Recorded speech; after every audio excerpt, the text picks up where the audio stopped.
about GDP losses. In the paper that Hill and I have, we argue that this is the primary externality that, and I'm not going to go into that today unless questioned on it, but we argue this is the primary externality. The economic losses that the economy faces are greater than one might expect on the basis of individual consumption because there are a lot of spillover effects. How about increased government expenditures such as the SPR or national defense? We'd say this is not really an externality, this is the policy cost of a response to an externality. How about limits on US foreign policy? Well, I've already gone through this, and I said it is a bit of an externality, but the cost on the margin is very small when you're looking at 1 barrel of oil. How about the uses of oil revenue? This is kind of the idea that people are going to behave badly because they have oil revenue. This would be sort of like, I don't want to buy,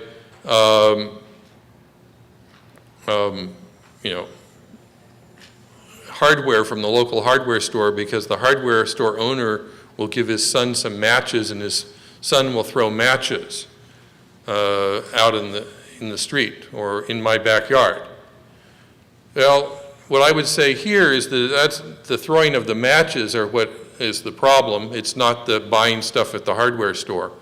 And that the use of restrictions on imports to blunt this is punishing all of the producing nations simply to get at a few people who are bad actors.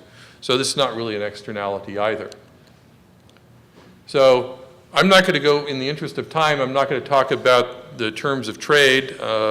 David Green already covered that to some degree. This doesn't really offset OPEC monopoly power, as David pointed out.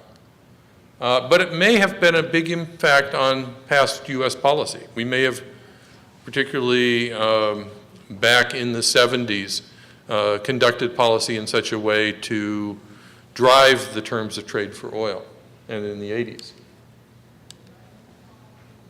So oil security externalities, what we see here is that increased oil consumption increases either the risk or the size of the consequences of potential oil supply disruptions. And in the interest of time, I'm going to continue through this quickly. And I'll just say that, when you accumulate these effects across a bunch of small purchases by individuals, the effects can be fairly large.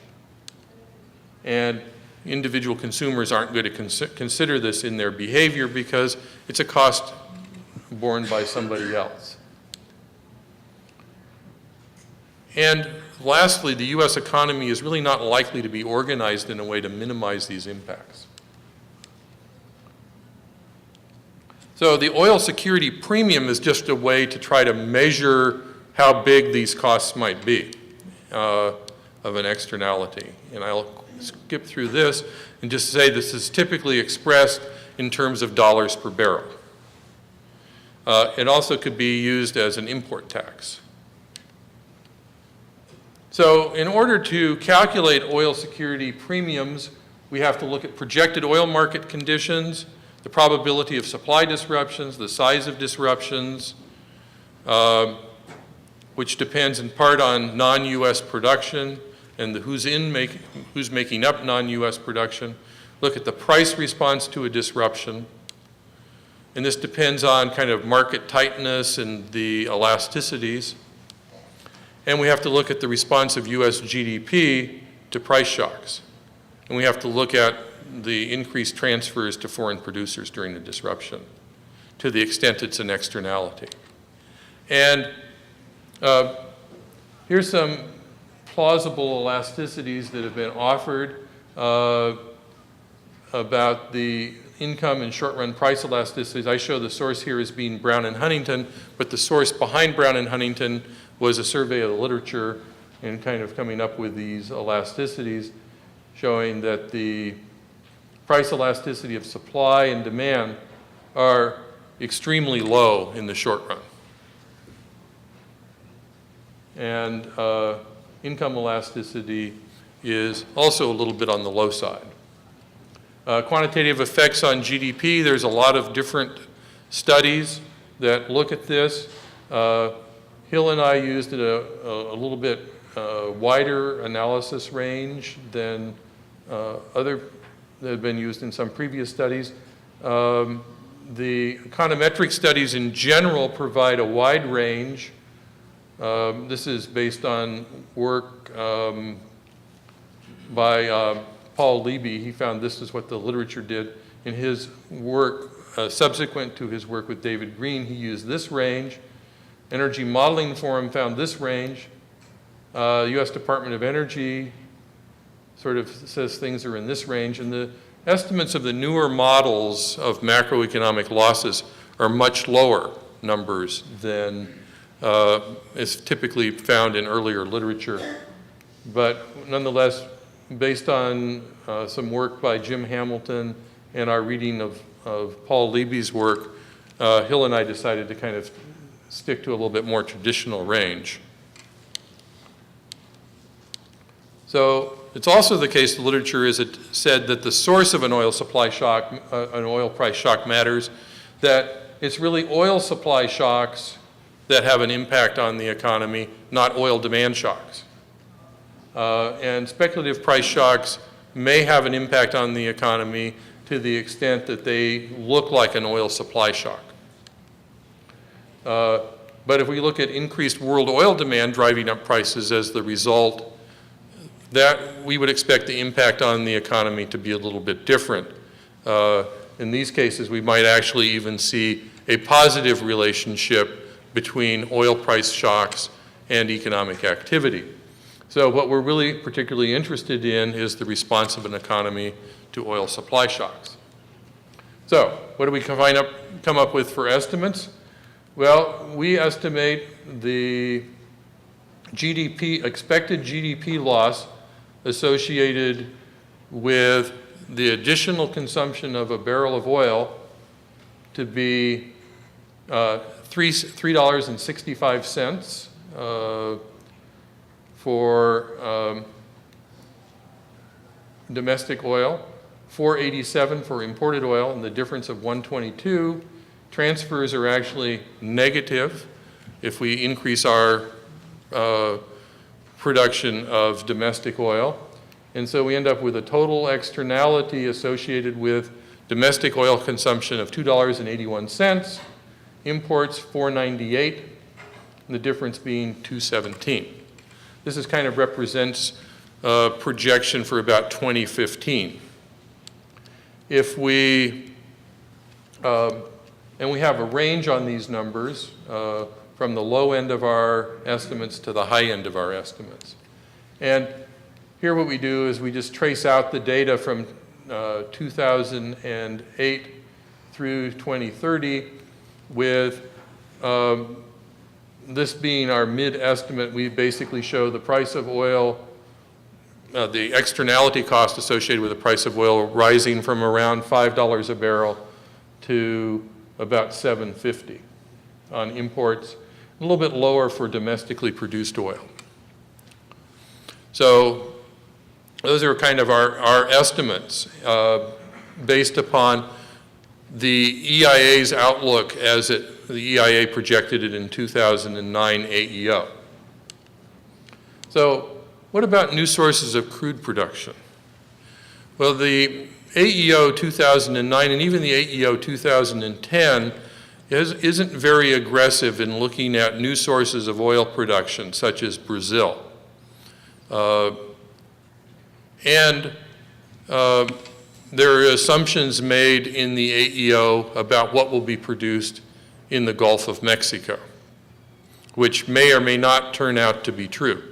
So we're seeing, one, a potential for increased production in Brazil, which, you'll have to make your own judgment. I think Brazil is likely to be a stable producer in the near future. They seem to be a politically stable country at this point. But who knows? The Gulf of Mexico currently is an unstable supply source as a result of U.S. policy. And even if it comes back in, we might judge it in the future to be an unstable supply source. So this would mean that we see some factors that are pushing up these security premiums. At the same time, we see some factors that are pushing them down. We see a growing use of non-petroleum liquids.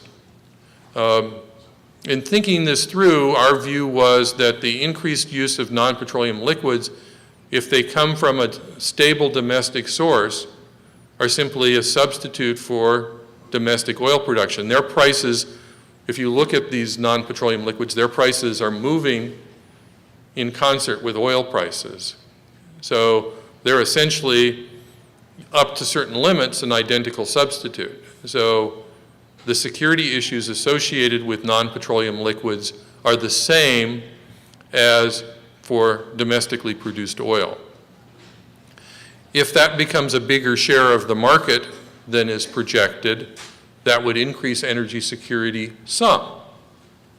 If the subsidies for ethanol are completely done away with, however, and that industry were to disappear, that would reduce security some. What about less excess capacity in OPEC?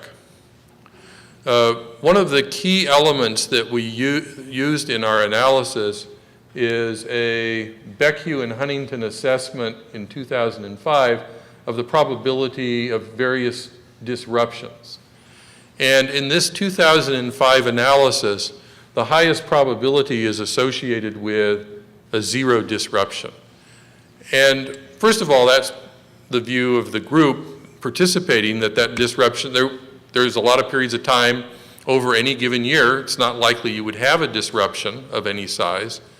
But there's also an expectation that Saudi Arabia would have an excess capacity that varied somewhere between 3 and 5 million barrels a day. And if Saudi Arabia had that excess capacity and sought to stabilize the market, then we could have small disruptions like frequently occur in Nigeria and would have no impact on the market. Saudi Arabia, and Dr. Al-Haji may talk about this later. Saudi Arabia has announced that they're not sure that they're going to continue in this role in the future, maintaining excess capacity to stabilize world oil markets. I don't have a view as to whether they're actually going to abandon that role, but if they do abandon that role, some potential stability in the market, a stabilizing force in the market to offset disruptions is going to be removed, and the consequence of that would be that what we kind of measure as security premiums would have to be much higher because we would be facing a lot more disruptions. So my concluding remarks are oil supply disruptions have economy-wide effects. One person's increased oil consumption affects others by increasing the size and consequence of oil supply disruptions, and this is an externality. Oil security premiums are one way to measure this externality. Oil security premiums are about $2.81 for domestic oil, $4.98 for imported oil, and the difference is $2.17.